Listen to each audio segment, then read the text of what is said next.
Halo semuanya, di video kali ini kita bakal ngobrolin sebuah topik yang menarik banget ya untuk para trader atau para investor. Karena di sini gue akan spill cara gue melihat market yang mau bergerak naik secara keseluruhan. So, udah pasti videonya akan menarik, jadi pastikan teman-teman nonton sampai selesai.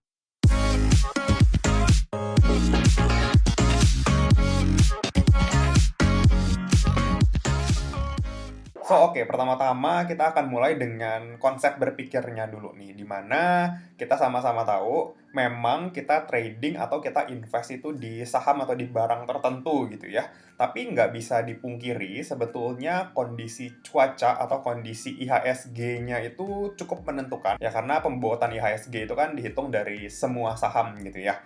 Kadang-kadang kalau misalkan ada sentimen yang bagus ke IHSG, even mungkin saham-saham yang dalam tanda kutip nggak terlalu bagus atau biasa aja bisa ikutan naik gitu ya. Tapi sebaliknya, kalau misalkan sahamnya memang tetap bagus gitu ya, memang ada beberapa yang bisa bergerak berlawanan gitu ya sama IHSG. IHSG-nya merah tapi saham itu bisa hijau sendiri gitu. Cuma kan jumlahnya nggak banyak ya. Makanya gua tuh selalu melihat secara keseluruhan. Nah, overview ke IHSG ini sebenarnya bisa sangat membantu kita gitu ya untuk menentukan kira-kira porsi kita banyakan di cash atau banyakan di saham nih. Nah, makanya gue di sini mau kasih tahu salah satu tanda yang menurut gue cukup akurat ya untuk melihat kira-kira IHSG ini mau bergerak naik atau bergerak turun. Tapi tenang aja, gue nggak akan cuma ngomong doang ya, gue akan buktiin supaya teman-teman bisa lebih percaya nih sama metode ini. Dan ciri-ciri IHSG mau naik, salah satunya adalah banyak perusahaan yang mau IPO. Yes, bener banget. Pernah kan, pasti kita ingat ada kalanya di momen tertentu, di bulan tertentu itu banyak banget saham yang mau IPO. Ya dari semua sektor IPO-nya kayak waktunya deket-deket gitu. Bahkan sampai kita bingung gitu mau beli yang mana karena cash kita terbatas. Ya tapi ada momen-momen di mana nggak banyak perusahaan yang IPO. Kayak satu bulan tuh bisa nggak ada sama sekali. Nah, itu kita bisa hubungkan gitu ya dengan kondisi pergerakan IHSG. Dan gue mau langsung kasih lihat ke kalian ya, kira-kira momen-momennya tuh kapan aja dan kita compare dengan chart IHSG ya kita bisa langsung ya masuk ke share screen yang udah gua tampilin ini gua akses dari websitenya eIPO ya kalian bisa akses juga di e-ipo.co.id. Nah ini adalah list perusahaan-perusahaan yang sudah IPO dan yang baru mau IPO. Dan kita sama-sama tahu, belakangan ini di bulan Oktober banyak banget ya perusahaan yang mau IPO. Nih teman-teman bisa lihat di sini yang book building ya. Ini banyak banget. MKTR, Zata, KETR, KDTN, ada lagi NINE, Beli, Omet, Primaya, ini udah 8. Terus ada lagi PDPP, terus ada Citra Borneo, Cabut, terus ada BSBK, ini aja udah 11 ya 11 yang lagi bareng-bareng book building nih tuh semuanya. Berarti kan kayak ini tuh serentak banget gitu ya. Sedangkan kita lihat sebelum momen 11 perusahaan ini berencana IPO, yang terdekat itu di 7 September nih. Coal ya Black Diamond Resources 7 September loncat ke Oktober nih 10 Oktober kan yang terdekat ini kan. Artinya 1 bulan lebih gitu ya. Nggak ada perusahaan yang mau IPO. Nah, ini jadi pertanyaan nih, memangnya apa yang terjadi dari awal September sampai pertengahan Oktober? Kok nggak ada yang mau IPO? Kita bisa lihat langsung ke chart IHSG-nya. Coba sekarang teman-teman lihat ya.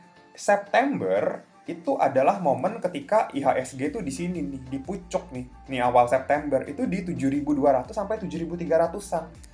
Yang mana menurut gua IHSG saat ini sudah mendekati area resisten high yang kemarin dan kelihatannya perusahaan-perusahaan itu ya tahu gitu IHSG oh udah naik banyak, udah dekat resist dan buying powernya makin atas nih makin berkurang.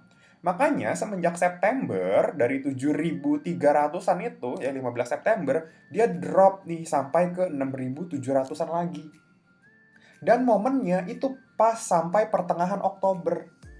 Nah, ya udah, jadi sebenarnya kita udah bisa tahu perusahaan itu ya manajemen sebuah perusahaan kan mereka punya perusahaan sekuritas juga gitu ya yang akan melistingkan mereka dan pasti akan dikasih outlook, pasti akan dikasih view. Oh, sabar dulu deh, market lagi kelihatannya lagi kurang bagus nih, lagi mau turun. So kita tunda dulu nih IPO-nya. Ya, tunda pas nanti marketnya lagi bagus.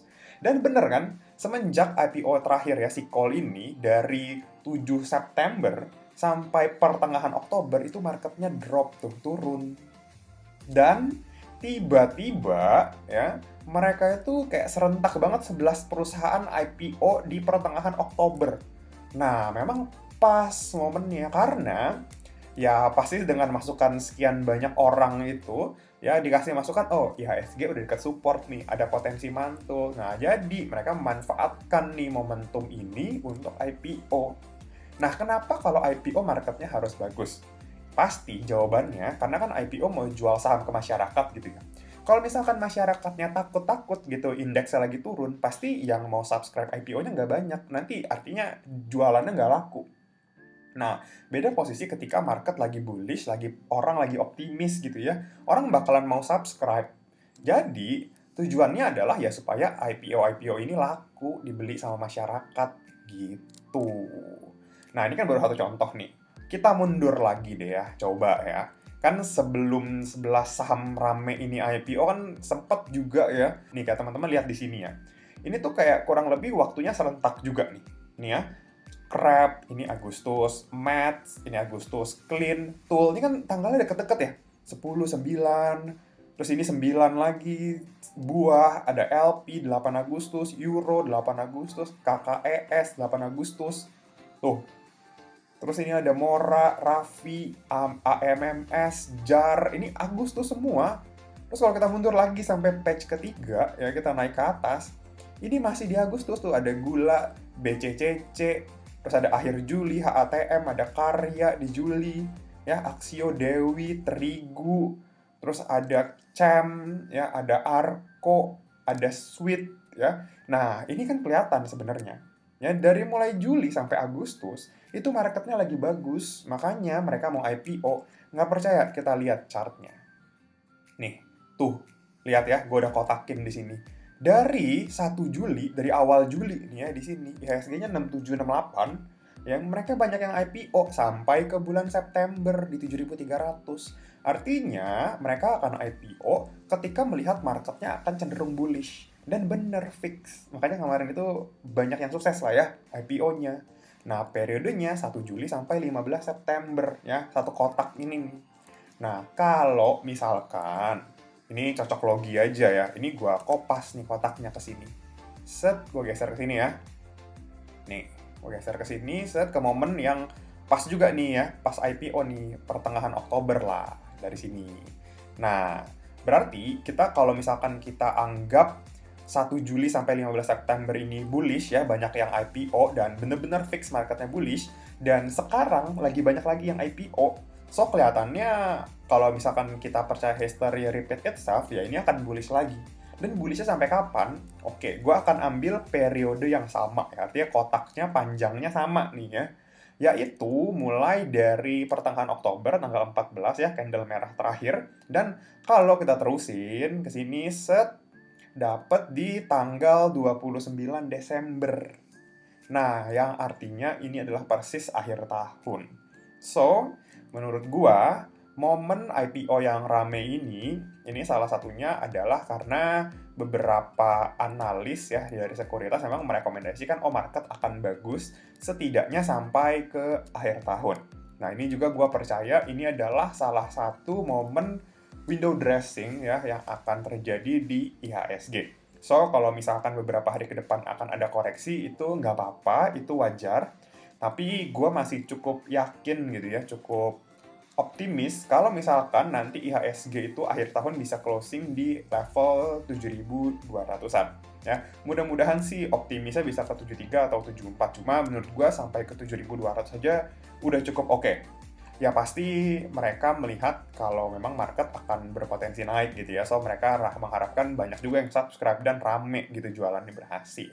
Lalu pasti muncul pertanyaan selanjutnya ya. Bro, kalau gitu saham apa nih yang menarik? Secara overall yang gue cukup suka itu ada Blibli ya. Ada Beli, ini gue lumayan suka. Kenapa? Karena ini ownernya ya. Gue suka ya. Ownernya adalah dari grup Jarum yang memang menurut gua GCG-nya bagus. Nggak banyak investor luar yang masuk ke Blibli, jadi mereka masih owned by Jarum ya, dan juga mereka lepas ke publik itu cuma sedikit, cuma 15%. So, menurut gua, IPO-nya Blibli ini akan sedikit berbeda dari IPO teknologi company ya, yang sebelumnya listing, Kenapa? Karena ya ini memang si pengendalinya masih niat keep gitu ya. Dan juga Blibli ini adalah salah satu proxy tiketing ya. Kan selama ini baru e-commerce-nya aja ya. Ada Bukalapak, ada Goto. Nah, dia ini memang bukan market leader gitu di e-commerce. Tapi ada satu nih, jadi Blibli ini ada tiket.com-nya juga di dalam.